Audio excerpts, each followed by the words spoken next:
de l'air, on veut de l'air. Ça tombe bien, Point Cul cette semaine vous emmène là où se fabrique de l'air, dans cet appartement du Vieux-Nice, face à la mer. De l'air, c'est un magazine photo, une référence. Il vient tout juste de fêter ses 20 ans.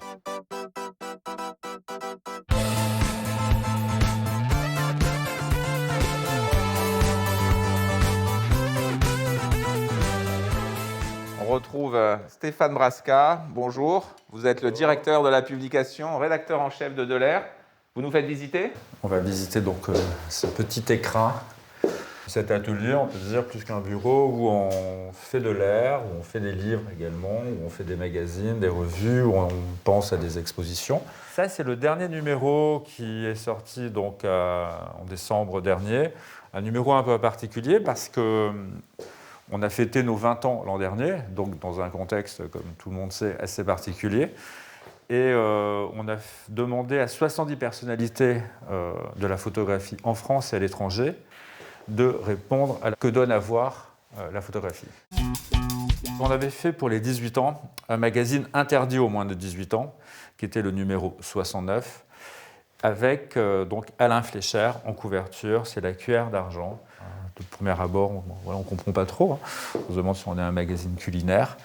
Et puis en fait, non, voilà. C'est très subtil et c'est Alain Fleischer qui est un grand photographe, un vidéaste, voilà, qui est un génie total. Mais de l'air, c'est aussi bien des connus que des inconnus. Ce qui suffit, c'est, disons, d'avoir du style, d'avoir une écriture, c'est ça qu'on recherche. On est dans une photographie qui a quelque chose à dire. Je vois cette photo, par exemple, c'était votre carte de vœux oui, de cette année. Oui, c'est la carte de vœux qu'on va utiliser un peu toute l'année, parce que tant qu'on portera des masques...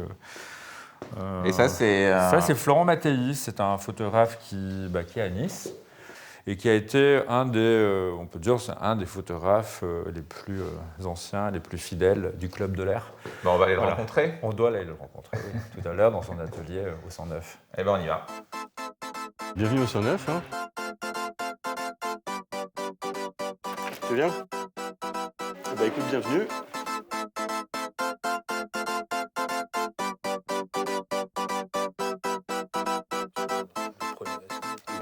Là, il y avait skate parce qu'en fait, je faisais tout en skate. Parlez-nous de cette série que vous venez de publier. C'était un travail que j'avais commencé à faire avant le confinement. J'étais parti sur le travail d'Eugène Atget, qui est un photographe début de siècle, qui a répertorié comme ça les rues de Paris. Et à l'époque, les films étaient peu sensibles, donc les temps de pause étaient très longs. Et par un temps de pause très long, quand toute personne qui est en activité disparaît sur l'image. Et donc, j'avais commencé ce projet. Une fois que le projet était à peu près calé techniquement, on est rentré en période de confinement. Et là, j'étais extrêmement contrarié parce que quand je suis sorti dans la rue, j'ai vu mes images, en fait. Donc, en fait, j'ai été un peu dépassé par la réalité.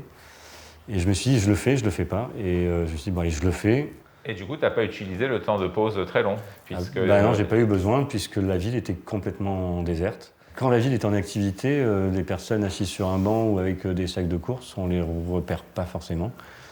Et là, j'étais quand même assez surpris par la quantité de personnes qu'il y avait dehors. Ensuite, de par le grain de l'image, on peut voir qu'on ne reconnaît pas forcément les personnes. L'idée, c'était vraiment de répertorier, d'archiver en tout cas, le nombre de personnes qu'il y avait dehors.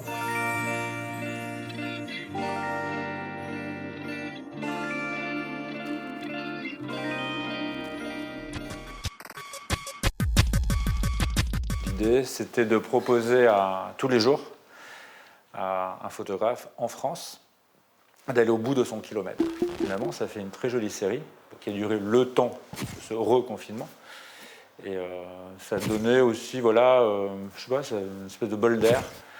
Et aussi bien pour les photographes qui travaillaient un petit peu, parce qu'ils étaient confinés, donc ils ne pouvaient pas travailler, pas sortir de chez eux pour la plupart du temps. Et puis aussi, je pense, pour les gens qui nous ont suivis. Je pourrais juste voir les photos pour le prochain magazine. Ça, c'est un sujet qu'on va publier sur les jeunes au Maroc, un peu alternatif. C'est un sujet de Mohamed Kilito.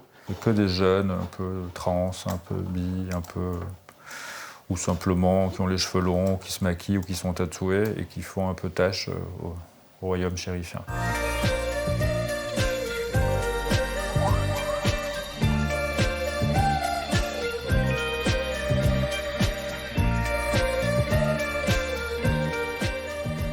photographe est parti, à la suite de la tempête, à remonter tel un saumon la vallée du Var, la Vésubie. Et l'idée, c'est de faire un livre sur un peu les traces de cette terrible tempête, qui est quand même un événement exceptionnel. J'ai en tête un chemin de fer, on va dire, j'ai un déroulé, qui n'est pas du tout le même déroulé que pour un magazine, parce que là, on est sur la lenteur, on est sur la longueur. Donc c'est carrément différent que la presse. Celle-là, elle est très belle, par exemple. Hein. Il y en a qui sont plus symboliques que d'autres, où il y a vraiment un élément qui est prépondérant. Il y a une stèle aussi cassée, puisqu'il y a eu des cimetières aussi qui ont été emportés. Et puis il y en a d'autres où c'est plus sur le climat.